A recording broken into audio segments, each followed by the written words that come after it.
সম্মানিত ভাইরা আমার, বন্ধুরা আমার, আমাদেরকে ওয়াদা করতে হবে, আমাদেরকে বুঝতে হবে। এই জন্য তো আমি এই আয়াত তেলাওয়াত করেছি।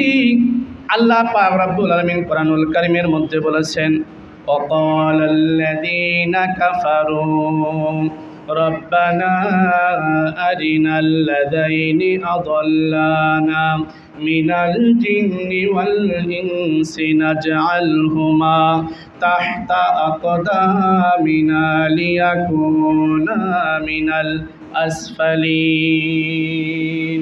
কাল কিয়ামতের ময়দানে যখন জাহান্নামীদেরকে, কাফেরদেরকে জাহান্নামে পাঠানো হবে, আসামিদেরকে যখন পাঠানো হবে, জাহান্নামীরা যখন জাহান্নামীর দিকে যাবে, তখন তারা আল্লাহর কাছে ডেকে ডেকে বলবে, আল্লাহ, যারা আমাদেরকে গোমরাহ করেছে, যারা আমাদেরকে পথভ্রষ্ট করেছে, যারা আমাদেরকে ভুল পথে নিয়ে আজকে জাহান্নামের আসামি বানিয়েছে, ওদেরকে সামনে নিয়ে আসো, ওদেরকে পায়ে তলা ফেলে ওদেরকে সাথে নিয়ে জাহান্নামে যাব।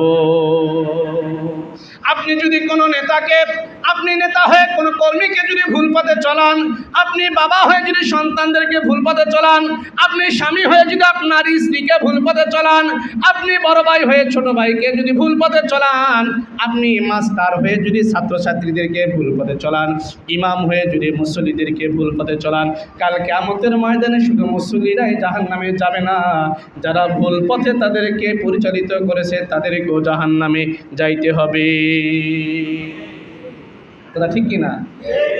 এই জন্য আমরা মসজিদের ইমামের সামনে যেভাবে বাহাদুরি দেখাই, ঠিক তেমনইভাবে আমাদের চোখের সামনে ওপেনে যারা ইমান চলে যায়, আমল নষ্ট হয়ে যায়, আকীদা নষ্ট হয়ে যায়, পরকাল বরবাদ হয়ে যায়, এরকম বক্তব্য স্লোগান যারা আমাদের চোখের সামনে দিবে, সঙ্গে সঙ্গে প্রতিবাদ করবো তো ইনশাআল্লাহ। প্রতিবাদ আমাদের করতে হবে, আমাদেরকে প্রতিবাদ করতে হবে।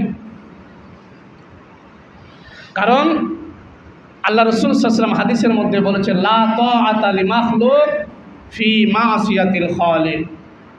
মাখলুকের এমন কোনো ইতাআত, অনুসরণ, আদেশ পালন করা যাবে না যেটা আল্লাহ পাকের নাফরমানি, আল্লাহ পাকের নাফরমানি হয়, এরকম কোনো আদেশ আমাদের মানা যাবে না।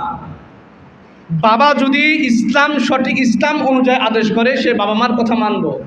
আমার পীর যদি ইসলাম মতো আমাকে ওজিফা দেয়, আমি সেটা মানব।